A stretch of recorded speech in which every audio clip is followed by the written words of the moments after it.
As the iron ring of Allied sea power closes round Japan, big American naval units carry the fight ever nearer to the home islands of Nippon. Planes return to their carriers. Some of them come in the hard way.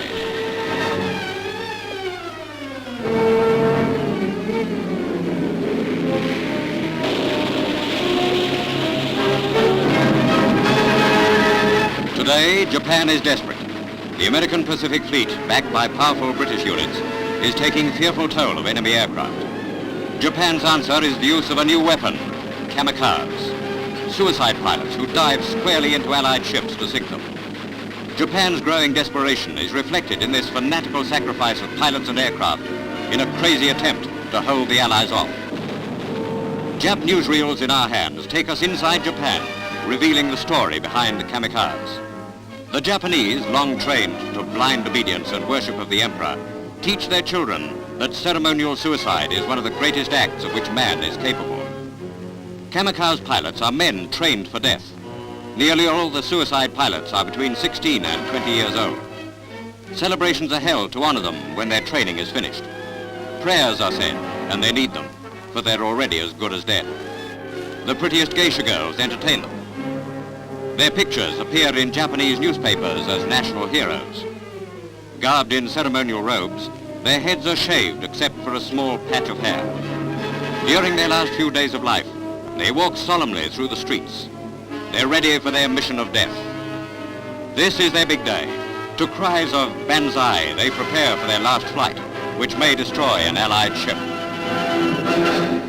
Many kamikaze planes are small.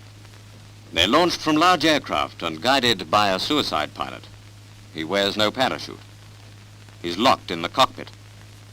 His plane is stripped of landing gear and detonates with a shattering explosion on contact. First pictures of these killer weapons come from Okinawa, scene of the bloodiest fighting yet in the Pacific. Called the Baka bomb, they're the Jap version of the Nazi V1. Over 2,000 pounds of explosive are packed into the nose. Now for the first time we show actual shots of these amazing kamikaze attacks, filmed at extreme peril.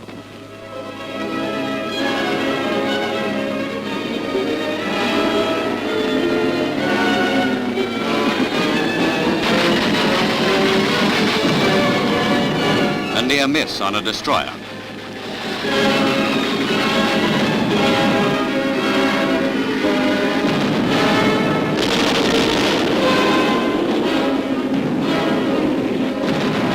An aircraft carrier of the Essex class takes a direct hit.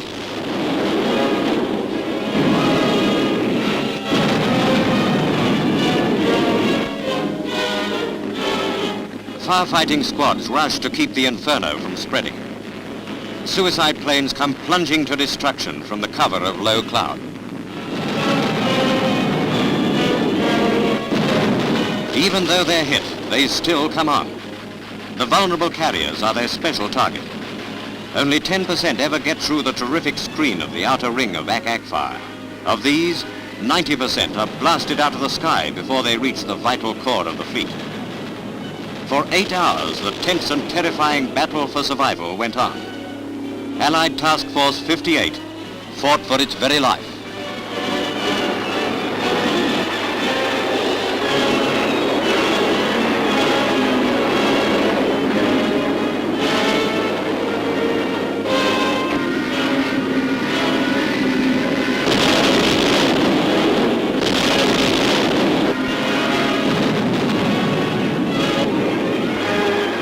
Kamikaze is costly for the Japs.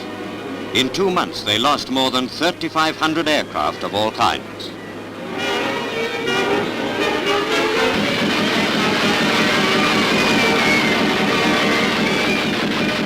Famous American carrier, the Bunker Hill, is hit. A kamikaze pilot plunged his aircraft squarely among the carrier's planes. The flight deck is a blazing hell.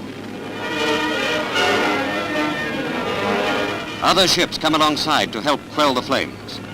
The hangar deck of the Bunker Hill was white hot from end to end. Thrown into a 70-degree turn, Bunker Hill was swept by tons of water, a maneuver which saved the ship. In the Okinawa campaign, Jap air attacks sank 33 Allied ships and damaged 50 others. But no battleship, cruiser or carrier has gone under. The Bunker Hill, like the Franklin, will fight again.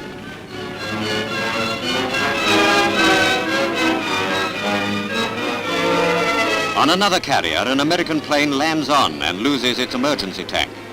It bursts into a raging inferno.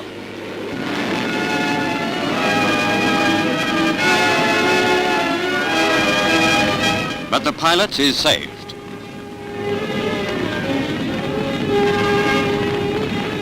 Another pilot is trapped in his blazing aircraft. His chance of survival is very, very thin.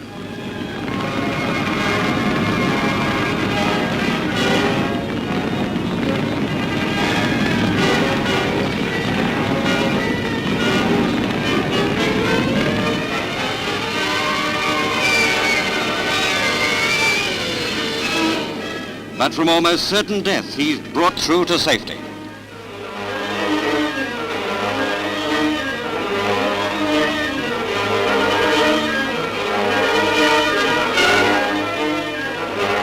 Aboard the Bunker Hill, flagship of Admiral Mitcher, several hundred men were killed. Suffering and death marks every island milestone on the road to Japan. In 2 months, Allied ships off Okinawa lost 4,000 dead and as many wounded. Among the heaviest naval casualties of the war.